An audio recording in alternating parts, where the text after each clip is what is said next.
12 तारीख को जो इलेक्शन होने वाला है, इंशाअल्लाह इसी जोश खरोश से आप अली खान तरीन को भी इसी जोश और जज्बे से 12 तारीख को कामयाब कराएंगे।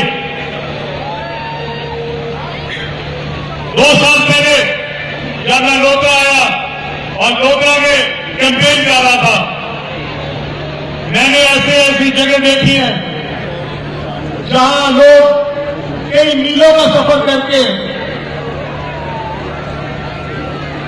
पीने के पानी के लिए दूर दराज इलाकों में जाते हैं। मेरी मां और मेरी बहनें कई घंटों की मुसाफत के बाद पीने का पानी मिलता है। मैंने यहां पे गुर्बत की इंतहा देखी है, पसमानदगी की इंतहा देखी है। लेकिन मैं आपसे एक बड़ी जरूरी बात करना चाहता हूं। एक शेर है कि जबर का मौसम कब बदलेगा, जबर का मौसम कब बदलेगा, हम बदलेंगे तब बदलेगा। तो बदलना आपको भी है। आपको अपने हुक्मरानों से पूछना है, पिछले 40 साल 50 साल यहां पे जो हुक्मरान रहे, आपसे वोट लेते रहे, आपको हर बार वादे करते रहे, क्या आपको सेहत की बुनियादी सहूलतें मिली? क्या अस्पताल में दवाई मौजूद है? क्या डॉक्टर मौजूद है? क्या आपकी देखभाल होती है अस्पताल में? क्या आपके स्कूलों में फर्नीचर मौजूद है? क्या टॉयलेट्स है वहां पे स्कूल में? जिस स्कूल के अंदर 4 दीवारी ना हो, छत ना हो, टॉयलेट ना हो, क्या ऐसे स्कूल में बच्चे को तालीम मिल सकती है? मैं हुक्मरानों से पूछना चाहता हूं। आजकल मियां साहब बड़ी तकरीरें कर रहे हैं। मियां साहब कह रहे हैं अगर मुझे मौका मिल जाता तो मैं दूध की नहरें बहा देता। मियां साहब 4.5 साल आपकी बारी रही, आज भी तो वजीर आजम आपका है, वजीर आला आज भी आपका भाई है। आपको किसने रोका था दूध की नहरें बहाने से?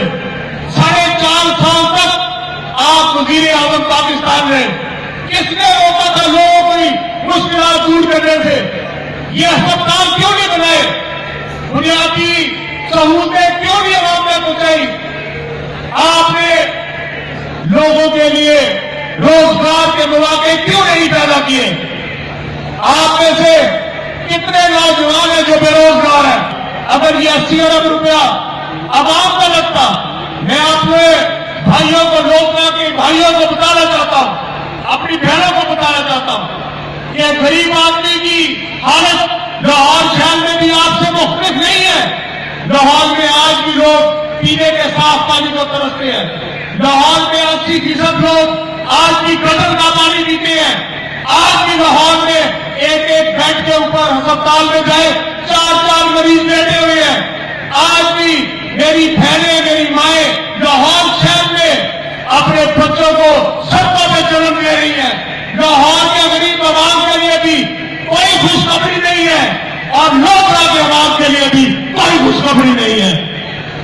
मैंने आपको सिर्फ एक बात कहनी है, आखिर में आप ये फैसला कर लें कि आपने अपने अंदर वो कुव्वत लेके आनी है जिससे आप हुक्मरानों का गिरबान पकड़ सके, उससे पूछ सके कि तुमने मेरे बेटे के लिए, मेरी औलाद के लिए क्या किया है, और आप उससे पूछ सके तुमने जो इनका वोट दिया था, तुमने जो वादे किए थे वो पूरे क्यों नहीं किए?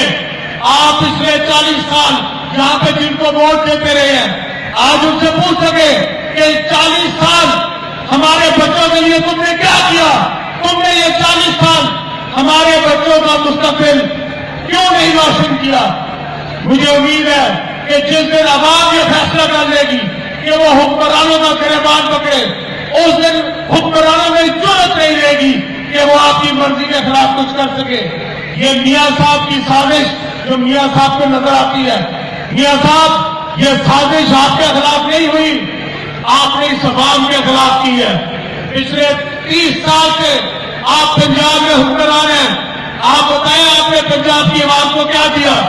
ये तो सारा पंजाब बैठा है, इनसे पूछे इनके घर की क्या हालत है। मेरी मां से मेरी बहनों से पूछे क्या 2 वक्त रोटी मिलती है? क्या 2 वक्त रोटी मिलती है? आप हाथ खड़ा करके बताएं क्या 2 वक्त रोटी मिलती है? 5 साल का तोहफा है। क्या आपको कोई चीज नजर आती है? बताएं जरा, हाथ खड़ा करके बताएं। अवाम की सहूलत के लिए हुकूमत ने कुछ किया? ये अवाम को समझते हैं कि शायद बेवकूफ है। आपने मुझसे वादा करना है 12 तारीख को आपने यौम एहतसाब मनाना है। इन हुक्मरानों का यौम एहतसाब होगा।